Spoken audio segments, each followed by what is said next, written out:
So today we're going to be covering everything about functions, everything that I can think of. And I have it listed out here this time so I can stay on topic, make sure I get everything in the right order.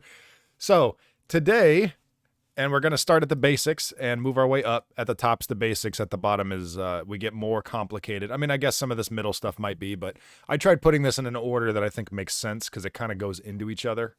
And the stuff at the end is really where it starts getting advanced.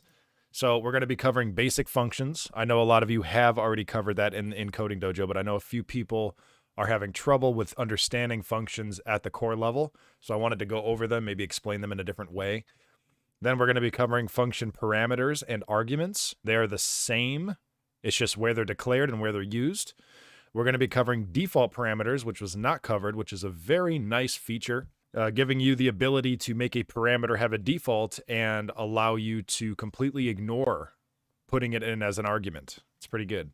We're going to be talking about the rest and spread operator, both very nice. We're going to be talking about ES6 functions, arrow functions, also known as that. Functions as a function argument. Yes, we are going to be passing other functions as an argument into a function and using its return as a parameter. Isn't that fun? We're going to be talking about anonymous functions and anonymous arrow functions. These are at the very end because you really need to understand all of this to truly get what is happening with this. So let's start by covering functions. We'll just do it under each of these. To cover basic functions, we start by declaring the function using the function keyword, okay, followed by the name of the function. So in this case, we're just going to call it hello, okay? And then we have to add parentheses. That is where parameters would go, but we're going to not use them this time, but they're still required even if you don't have it. We do curly braces, okay? We open them up, and then inside is what we do when we call the function. So in this case, I'm going to just console.log, and I'm sure everybody in here knows about that by now. If you don't, for some reason, console.log accesses the console object and logs anything you put inside of it to the console. So we're going to open up it. It is actually a method. It is not a function, but it's not quite the same thing. Anyway, inside we're going to put hello. Oops, got to put it inside the quotes. So I'm going to save it, and then I'm going to run code runner, and nothing happened. Because we have to call the function. The function is just a block of code that holds some type of unique code that we want to run at a particular time without having to repeat. Let's say we wanted to put console.log in multiple places and say the word hello in it. Instead of writing that out 1,000 times, I don't know why you would want to do that, but let's say you did. Pretend there's code in here that you'd want to run a lot. It's better to put it in a function. We can just call it by saying the name of the function with parentheses. Regardless if there's parameters in it or not, we still put the parentheses. We put it exactly as we see it right here. Okay? Run code. Now we get hello. So we're getting progress here. So we have basic functions here. So as a reminder, we have a function keyword, the name of the function, parentheses, the curly braces, and whatever we want to run inside of the curly braces. Now I'm going to add a section here because I realized I forgot one. Function returns. So let's make another function under the function return section. We're going to call it getNum. Just like that. We're going to open it up, and instead we're going to use the return keyword. Up here we just logged something, but now I actually want to get data back. So I'm going to do return, and I'm just going to put 5. And like before, we're going to getNum, parentheses, and for the minute, I'm going to block that out just so that this code isn't run. Run code, and we get nothing. Because we're not logging anything to the console anymore. But if I wanted to log a return, we would want to wrap the function itself in a console.log.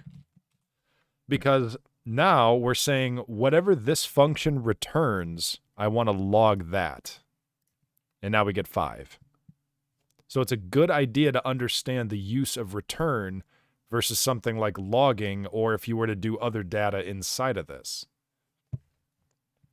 So that covers functions and returns. Let me go ahead and Block that out. Now we're going to start on function parameters and arguments.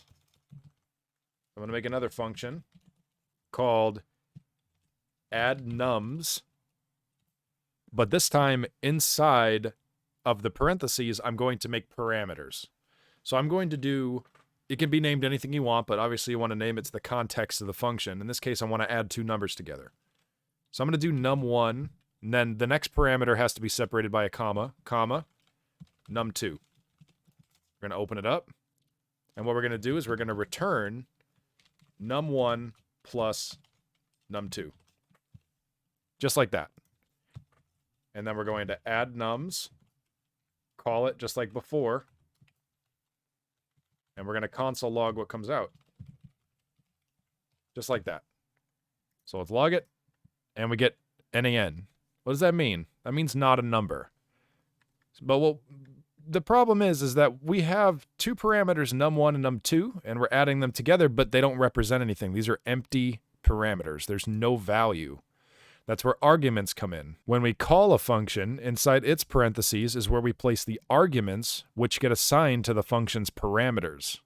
So in this case, I want to add 2 and 3. Just like that. And now, if we look at it in a mirrored kind of way, 2 is now going to be num1. 3 is going to be num2. They're going to get added. I should get 5. And I do, instead of NaN. So if you fail to put arguments into a function call and the parameters expect something and rely on those parameters to return something, you're going to get back an error, undefined, in this case, not a number.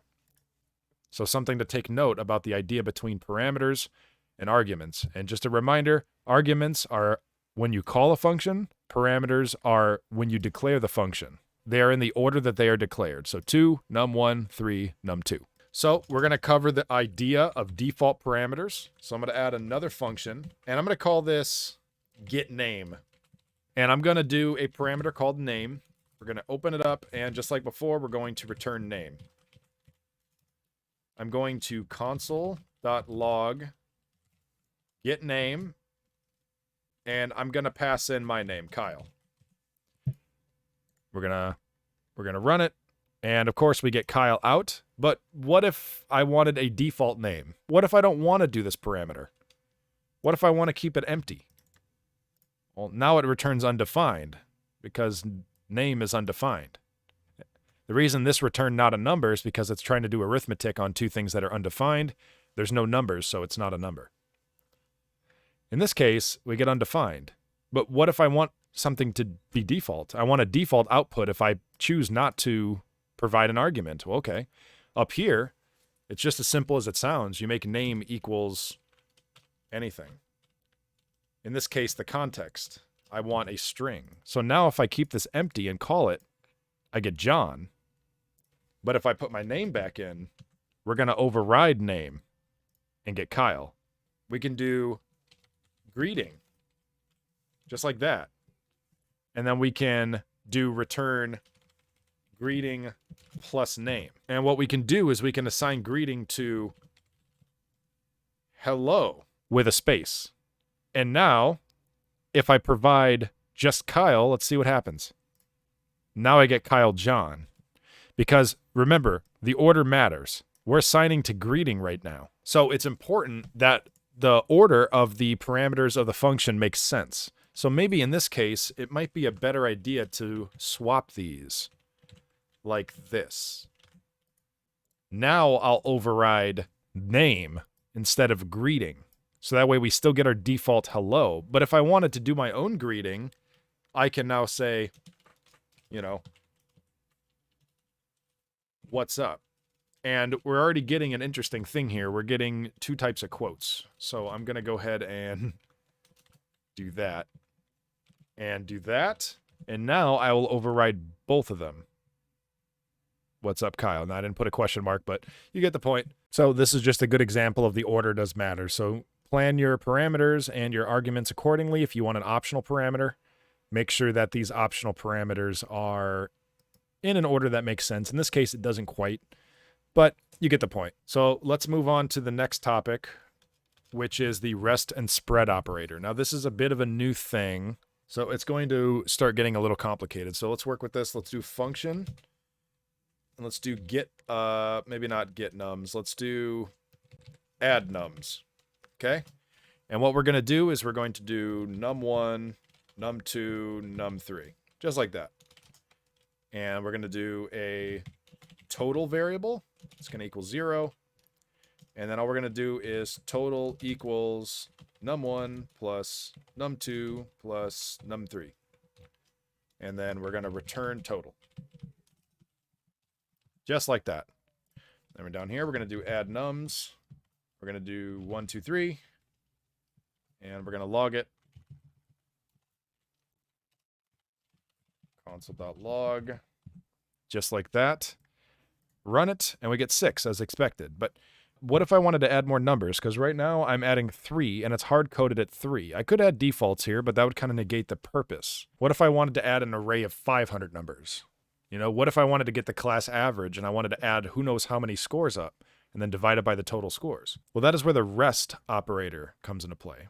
And what we do to declare the rest operator is we declare one variable. I'm going to call it nums, but instead we do ... beforehand. And what that does is that allows us to say that every single argument I place into this function will be placed into an array of nums. This is saying, all right, I want you to make the rest of these arguments go inside nums. To demonstrate this, I'm going to console.log nums. Run the code. We get an array. Ignore the 0. That's just because we're returning total. An array of 1, 2, 3 now. So this means that we can essentially work with arrays now. We can have as many function arguments as we want. So we can make a loop. So I can do a for of loop. For let num of nums. And then we just do total plus equals num. Just like that.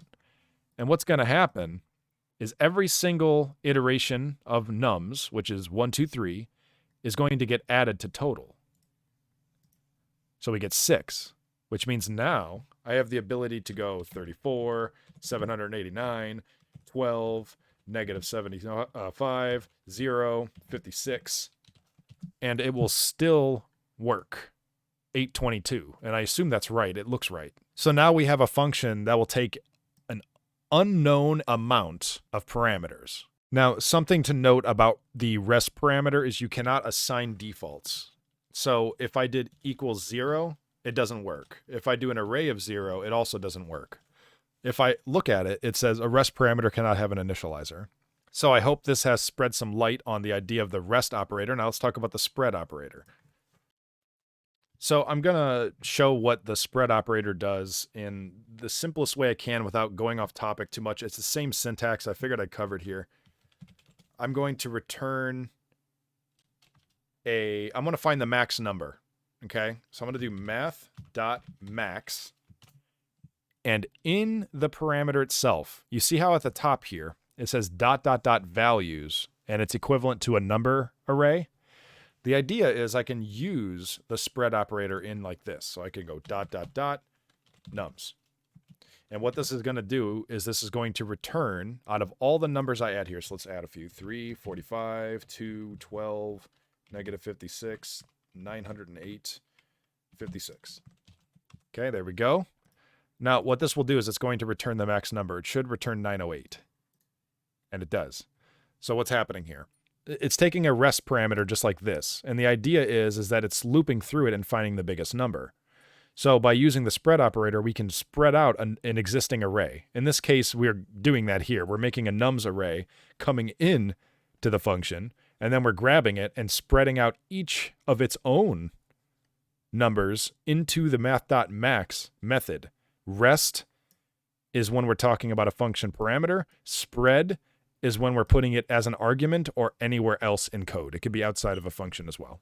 Let's move on to ES6 functions, arrow functions. Now this, we're going to get a little more advanced.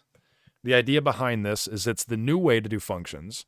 And the idea behind it is we're actually assigning an anonymous function to a variable. That's the best way I can put it. So I'm going to make a constant function. So we're going to declare it with const. Now we do the function name. So in this case, I'm going to do something simple like chars. Instead of this, we're actually going to do equals. And what we're equaling it to is an anonymous arrow function. Just like this. We follow it with parentheses. In this case, I'm not going to do a parameter. And we're going to do an arrow equals, and then the greater than symbol. And then just like before, we do the curly braces. And inside, I'm going to return vowels. A, E, I, O, U. It doesn't make sense. It's chars, and I'm doing A, I, O, U, but they are technically characters. So if I console.log chars, just like that, run it, we get A-E-I-O-U just like we expected. What's interesting is we can use our new knowledge of the spread operator to work with this. So I can wrap this in parentheses and spread it like that. And now we return an array of A-E-I-O-U. And just for the fun of it, sometimes Y. So I hope that maybe clarifies a little bit what was happening here, is that we're spreading out. It works on strings and arrays because a string is an iterable. It works on any iterable. The idea is we're spreading out everything in this string into its own array index in an array. An arrow function is defined as a variable with const, let, var, preferably const, because you don't want to change what a function does. Then we equal an anonymous arrow function. That's actually just this part right here. If you just look at this spot, this is really the only unique thing happening here. Everything else is pretty similar. And then of course we have, the curly braces that initiate the function body. But what's nice about ES6 functions is we can do implicit returns. So I'm going to make the same exact function. I'm actually going to do this. And we're going to start with implicit returns. So the idea behind this is I can get rid of the function body. These curly braces are unnecessary. I'm only doing one thing. I can get rid of return and the other curly brace. And now what we have is an implied return. So if I run it once again, we get the same output, because what's happening here is we're saying const chars, the variable chars equals an anonymous arrow function, which is returning. Look at the arrow. I want to return this. That is what that means. If you have multiple things here, it will not work. It has to return a single item. If I did hello, so it's not working. It's telling me variable declaration expected. So you need to make sure that if you're going to do an implicit return, that it's only returning one thing. This is a preferred method if you only need to make a really quick function that just returns something very simple. So let's get into the even more complicated topic of functions as a function argument. Yes, I said that right. And we're going to use arrow functions from now on so we're going to do const get return equals, and I'm going to do nums, or no, I'm going to put total. Okay? Total. And it's going to be an arrow function. Returns total as a function times 2. Just like that. Log it, console.log get return. So what's happening here? Well, I'm calling get return just like normal. This is what this is. I'm still calling it like a normal function, but I'm not passing anything into total. But total is now being initialized as a function. So what does that mean? We're saying that total is a function essentially. And when we call it, we're looking for the return of total, and then we're multiplying that by 2. So how would I declare that? Well, in here, do I put 1? No, I get an error. It says total is not a function. I have to make it a function. Well, how would I do that? It's exactly the way it sounds. And this kind of actually bleeds into the idea of anonymous functions and arrow functions. Okay? I'm actually going to just start with the function part. So I'm going to do this just so that you understand that these are the same thing. I'm going to start by declaring function. But instead of naming it, I'm going to make it anonymous by just putting this. Then we do the parentheses like normal. Open it up and return 1 plus 2 plus 3. Calling get return, total is expected to be a callback function. What that means is I have to call a function inside of the function argument, and whatever it returns is what total will equal. So in this case, 3, 4, 5, 6. We're getting 6. 6 times 2 is 12. We should see 12. And we do. The idea behind this is we now have the ability to create functions that look for returns. The way we can make this make more sense is if we did something meaningful. So let me get rid of all this. And what I'm going to do is I'm going to create a new function called get max squared. I'm going to get max. Okay. We're going to do an arrow function. Oops, I forgot the equals. You got to do the equals in between the variable name and the parameter list. And what we're going to do is we're going to call max, and then we're going to square it by using the exponential operator and 2. Okay. So how would I do this? Well, first let's console.log get max squared. And inside, we're going to call a function with an empty parameter list, and we're going to return math.max out of 1, 2, 3, 4, 5, 10, 45, 2, 3, 454, 2, 1000, 0. And I auto-formatted, that's why everything kind of jumped. It's a little easier to read now. And what do you think's going to happen? I think what we should see is since max is a function and we're waiting for the return, we're returning the max number out of all these. In this case, 1,000. I think we're going to see 1,000 times 1,000. So let's see. Yep. I hope this is kind of clearing that up a little bit. The idea behind calling a function as an argument. So this is considered a function. So you want to take that into effect. If you use a normal number, it won't work. You want to make sure you're using an internal function that has its own function that's calling another function to return its value and use it as a parameter in another function. Yes, it is in functionception. I love it. It's so weird. So we're going to do that one more time. Anonymous arrow functions are the same idea. The only difference is we use anonymous arrow functions. So we're going to do, I'm just going to call it get arrow to kind of wrap this up. And we're going to call it arrow. And we're going to, let's just do a normal return, non-implicit. We're just going to return whatever arrow comes out with, just to keep this simple. So we're going to do console.log get arrow. And all we do is instead of saying function like this, we just do another set of parentheses and next to it an arrow. And now we can do an implicit return. And I'll just say hello, just like that. And we get hello. This is much cleaner than this. It's up to you how you want to write them. But this idea, anonymous arrow functions, works the same way as this. There's nothing stopping us from converting this to an arrow function and doing an implicit return. I hope that this has cleared up the idea behind functions and all these different ways to do functions. I really did try to go all out and give you guys the absolute minimal all the way up to complex.